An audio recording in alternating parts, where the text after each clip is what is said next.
Well, hello and welcome to our reading of the New Testament in Greek, and I'm going to make a beginning on the Gospel kata Lukan, according to Luke.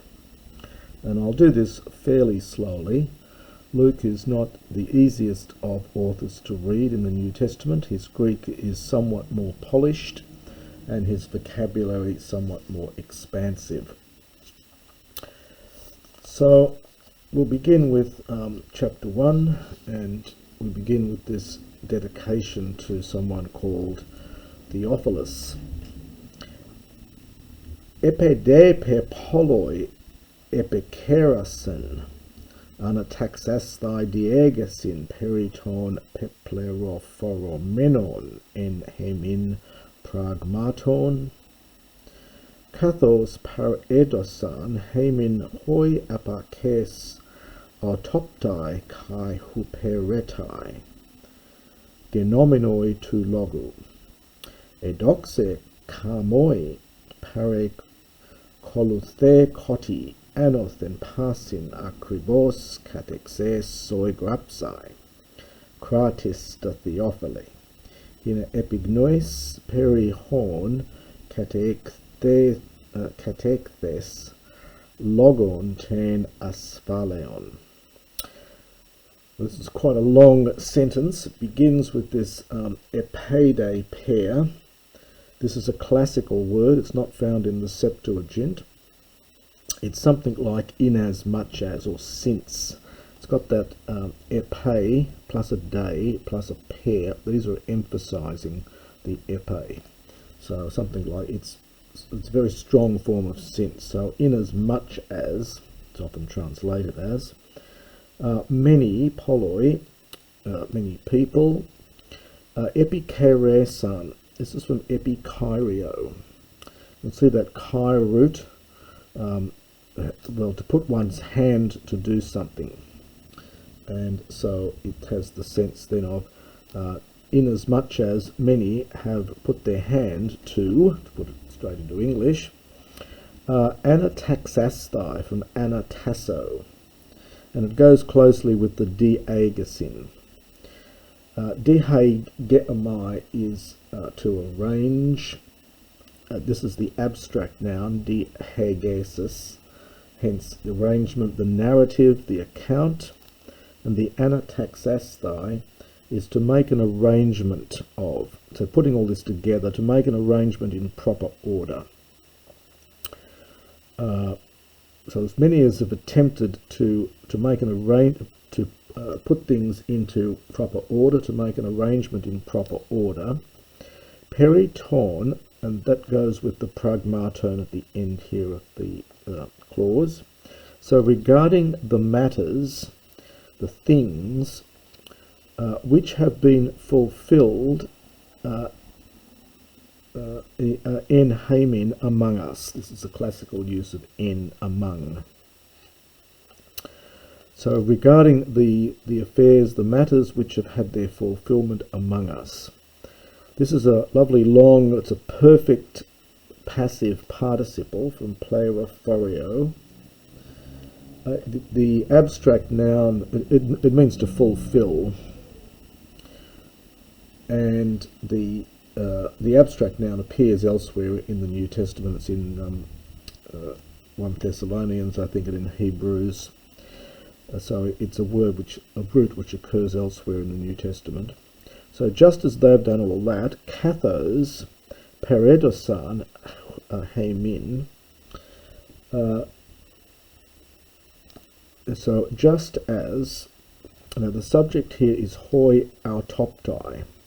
These are, it's from autos and the opt root of seeing. So we would say eyewitnesses, those who've seen for themselves. So the eyewitnesses, this is a first declension masculine noun, autoptes, the opt root.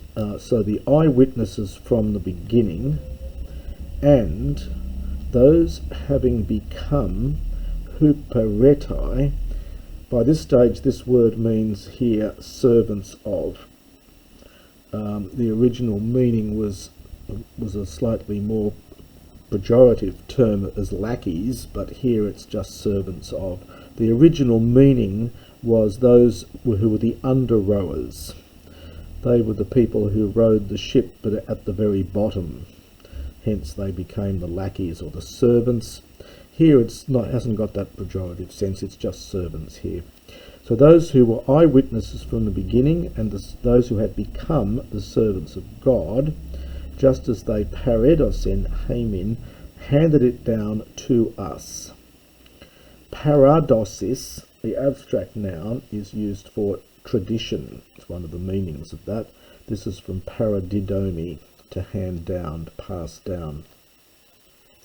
So just as they had done all this, then comma, edoxi kamoi for kai emoi, it seemed good also to me, and then we get the dative participle here, perfect participle, so from parakoluthio, and then we're getting a perfect participle in the dative. It seemed good also to me. Parakoluthio is to investigate. It's to follow along a path, so to investigate, follow or trace through. Anothen, originally meaning from above, but it also has this secondary meaning in later Greek of anew or again, or from the beginning. It's that word that's used somewhat ambiguously when the Bible says that one has to be born anew in John's Gospel, where Jesus says you have to be born anothen. It's either from above or anew, and it has probably a functional ambiguity there. So here I think it means anew, again.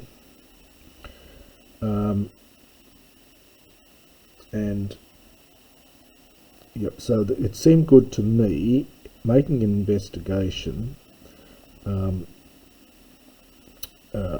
again, from anew,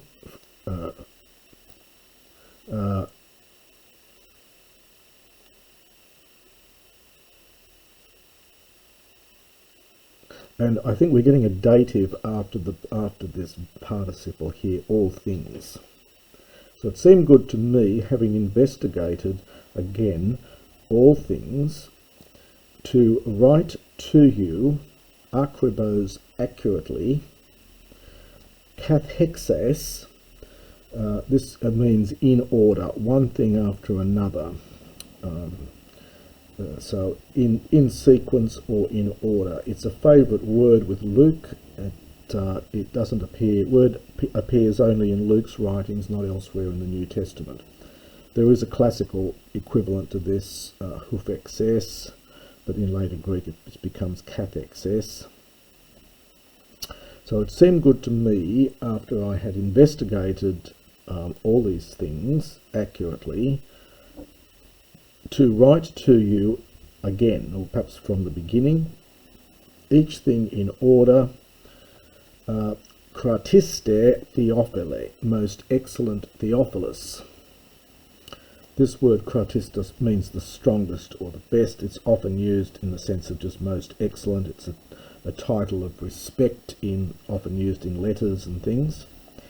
The name Theophilus has been much debated, whether this was a person. The word itself means either dear to God or a lover of God, and whether it was meant to be some generic term for any Christian person reading it, or whether it's a particular person is still debated. I'll leave you to have a look at the commentaries on that. Hina epignois. Now, despite the form of this, it looks like it might be optative.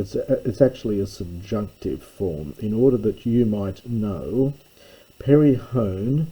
Well, actually, the object of that is this tain asphaleon, another abstract noun here. That you might know the certainty, the safety, literally, the certainty, logon, of the words regarding which you were instructed. This is from katakio. This verb here is katakio, if you're looking this one up.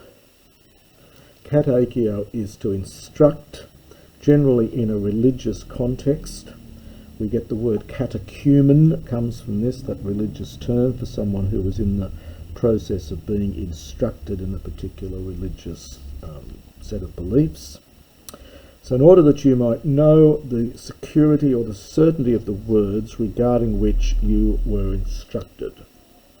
And we get a bit of hyperbaton here where this comes really after this, but it's been brought forward. It's just a literary trope that's very common in classical Greek. So that is the dedication there, and now the actual story begins. Egeneto entais hemerais.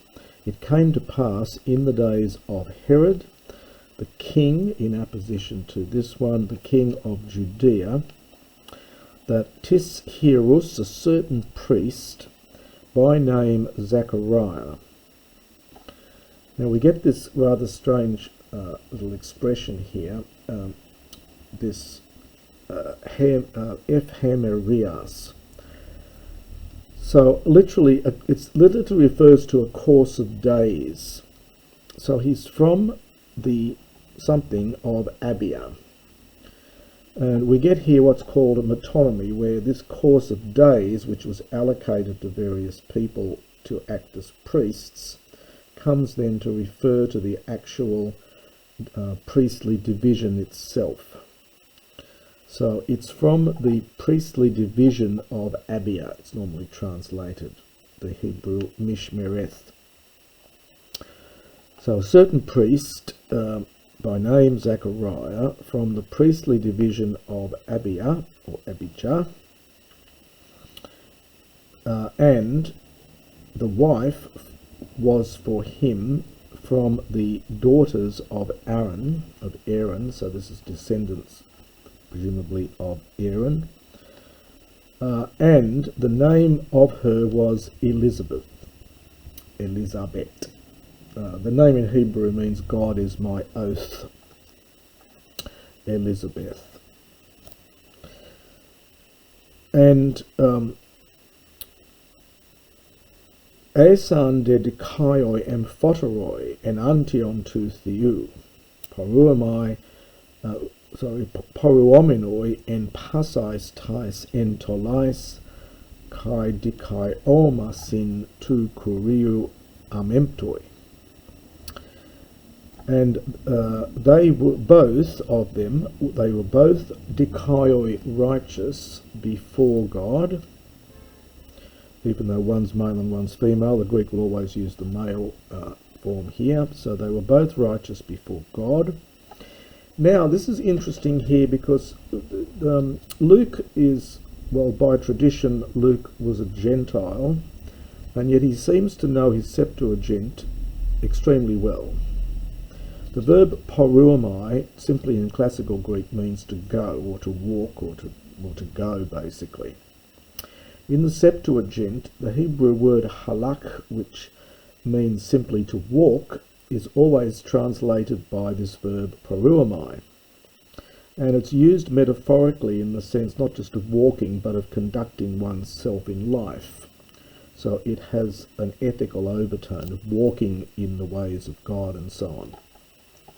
And that's the usage of it here.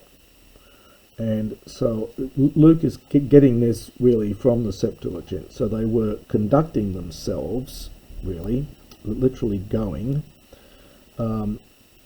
with all the commandments. So conducting themselves by all the commandments, perhaps in accordance with all the commandments. And the dikaiomasin, dative plural from dikaioma, and that is a word meaning ordinances, commandments, ordinances to kuriu of the Lord, and they were amemptoi, blameless. There is a verb memphomai, meaning I blame, takes a dative. This is the adjective formed from that root with an alpha privative. So they were blameless. Kai uk an autois teknon, and there was for them not a child. Kathoti an he Elizabeth stera. Kathoti, again, this is a classical word. It's not used elsewhere in the New Testament, only in Luke. It means something like because. because Elizabeth was stera, barren. Interestingly, in antiquity, and especially in the Bible, of course, when any couple was barren, it was always the woman's fault. They didn't have the idea that the man might not be able to conceive. Kai amphoteroi, and both of them were pro bebe kotes. Now this is a perfect participle from probino, literally to proceed, to go ahead, and this form is used in the sense of advanced. So they were advanced in their days, and it's being used periphrastically here with azan. They were having advanced in their days, so they were old. Again, this is a very Septuagintal Hebraic expression. Egeneto, it came to pass, and we get ento plus the articular, we get the articular infinitive here. So what, and the subject is auton. It came to pass that when he was doing his priestly service, he was acting as a hieros, as a priest. Ente taxe tes ephemerias autu, there's that word we had before, in the arrangement, or perhaps the fixed succession of the division, so of his division as priest, so of his priestly division. Each different person had a different arranged time that they had to act as priest in, and that's what this is here. So in the appointment, almost in the appointed time of his priestly service, enanti, before God, katato ethos, according to the custom, tes hierateas, of his priestly office. This is a word does occur again in the New Testament in Hebrews. It's not really the classical form, but it's the form used here. So according to the custom of his priestly service, elake, now this elake is from the verb lankano.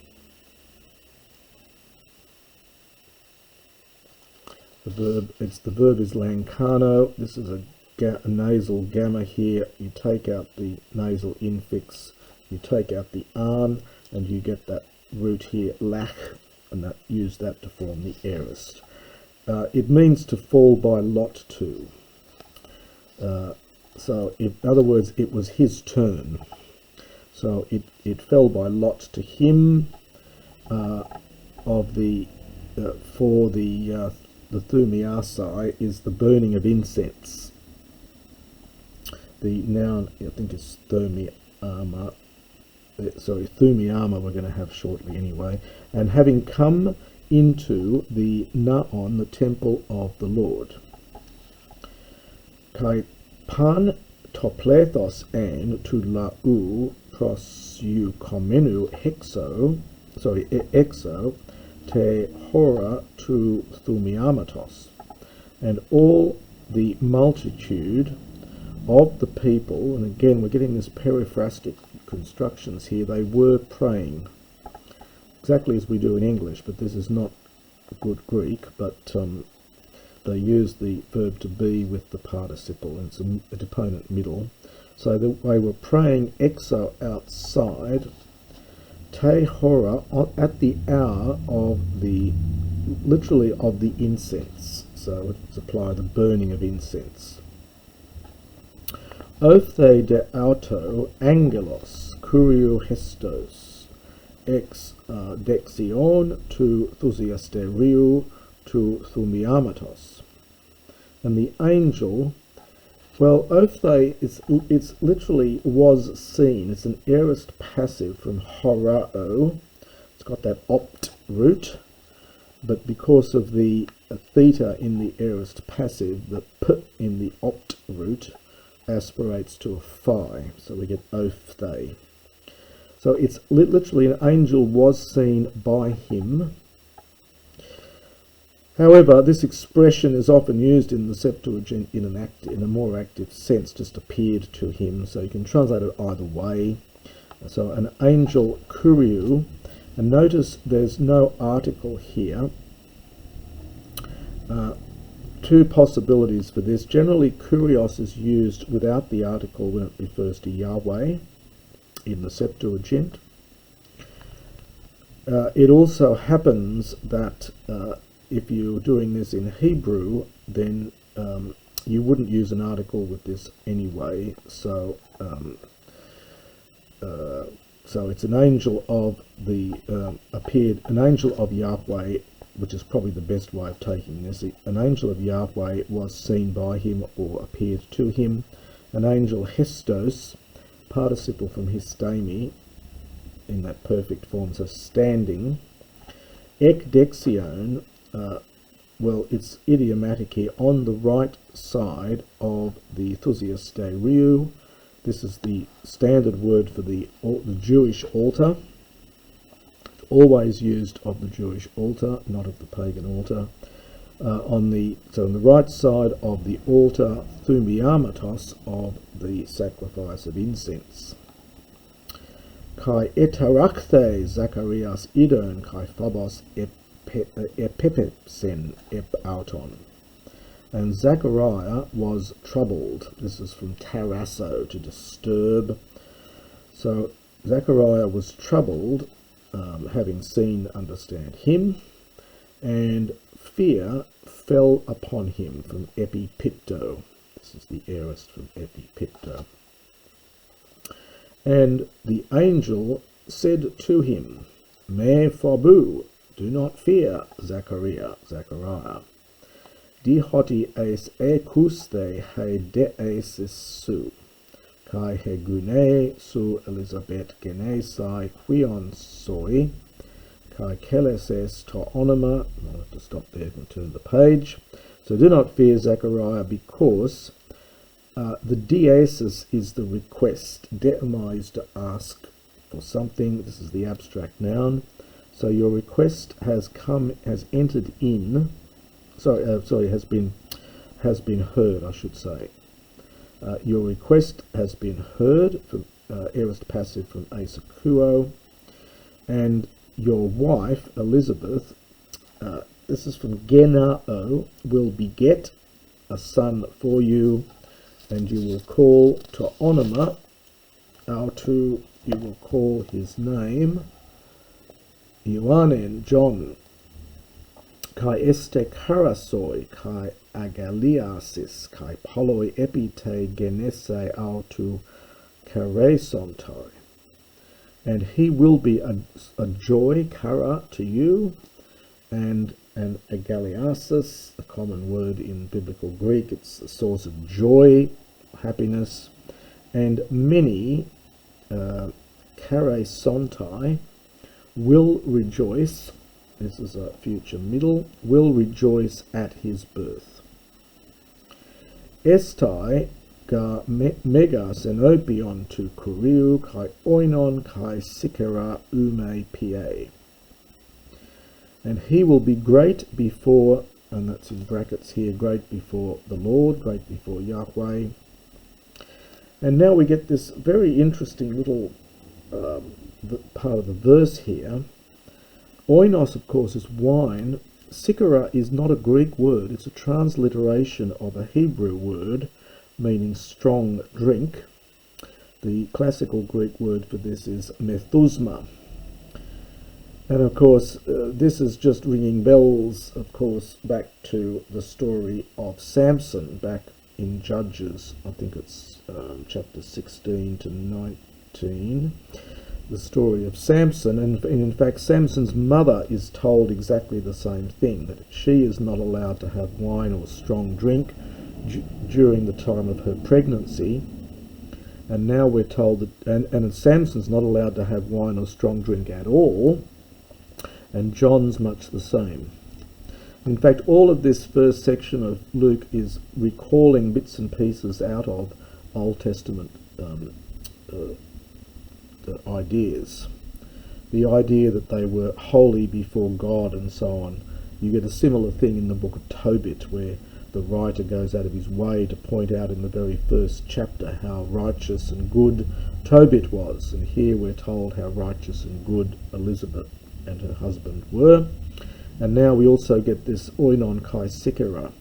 Why does Luke choose to use a fairly obscure Hebrew word rather than the Greek methusma, which is the usual word for strong drink? Again, he knows his Septuagint extremely well. So in no way will he drink wine and strong liquor. And we would say but we've got an and here, it's very Hebraic. And he will be filled, and it takes a genitive. This is from the verb to fill, pimplami. This is the aorist, the future passive here. He will be filled, and it takes a genitive, with the Holy Spirit. No article. This is even, really, rather, it's almost like kai here. It's even ek koilias metros out 2, from the womb of his mother. This word here means hollow place, and it's generally in the Septuagint, it's the word they use for womb. I think it can be used so in classical Greek as well. So for the womb of his mother. Kai polus ton huion Israel epistrepse epikurion ton theon our turn. And he will turn, from epistrepho, many of the sons of Israel to Yahweh, this is kurios without the article, to Yahweh their God. Kai autos pro eleusatai enopion autu en pneumati kai duname eliu. Epistrepsai cardias pateron epitekna kai apethes in phronese dikaion hetoimasai kuriu laon katasku asmenon. So in verse 17 here, we're actually getting, it's not from the Septuagint quotation, it's not in bold print, but it is in fact a quotation from Malachi 4 and also from the book of Sirach. It's literally to turn, that he himself will turn, will go ahead, I should say. So he himself will go ahead before him, I'm not told who the him is, with spirit, possibly wind, and power, with the spirit and power of Elijah. Now, Luke explicitly mentions Elijah here. He doesn't get, he's left as a for us to second guess this in the beginning of Mark, but here it's explicitly said in the spirit and power of Elijah. Epistrepsai, to turn the hearts of fathers to their children, and this is where the quotation from Malachi and Sirach comes in, and the apathes, the disobedient, to the thought of righteous men. So he will turn the hearts of men to their children, and the disobedient to perhaps the way of thinking of the righteous. Hetoimasai, to make for Yahweh, kurio, a people katasku as menon, prepared. Perfect passive participle here. So this is going with laon. Kai epen Zacharias pros ton angelon katatignosamai tuto. And Zachariah said to the angel, in what way will I know this? So how will I know this? Ego ga ami presbutes, first declension, masculine noun, for I am an old man, and my wife. Now here we get this pro bino again, when we get the perfect participle feminine here, because it's agreeing with gune, hence we get kos, queer, kos are the endings. This is the queer ending for the feminine. And my wife is advanced in her days. Kai epekrithes or angelos epenauto, and the angel answered him, ego ami Gabriel ho paristekos, enopion tu theou, kai epistelen lelesai prosse kai euangelisasthai soi tauta. I am Gabriel, the one standing, it's standing beside, but then we get enopion, before the face of, the one who stands before the face of God. And I was sent to speak to you, and euangelisasthai, to bring good news soi to you, and then the tauta is an internal accusative in respect of these things. Kai idu, and behold, esse siopone. Now this is a funny construction. It's the same as we do in English. It's a periphrastic future. You will be silent. This is from siopao. This is a participle. So you get alpha plus the own just contracts to on. So it's a periphrastic future here. You will be silent, rather than using the future of the verb. And not being able to speak, so you'll be silent and you will not be able to speak acrihes hemeras genetai tauta, until that day on which these things take place. Anthon, well, in return for those things, so perhaps because Uk epistusas, you did not believe, and it takes a dative, in my words. Hoitines, relative pronoun, but it's that stronger relative pronoun. Those words, the very words which plerethesonte, will be fulfilled as tokairon auton, in their season, at their proper time. And that's probably enough for the first recording, and we'll continue on with Luke chapter 1 in the next recording.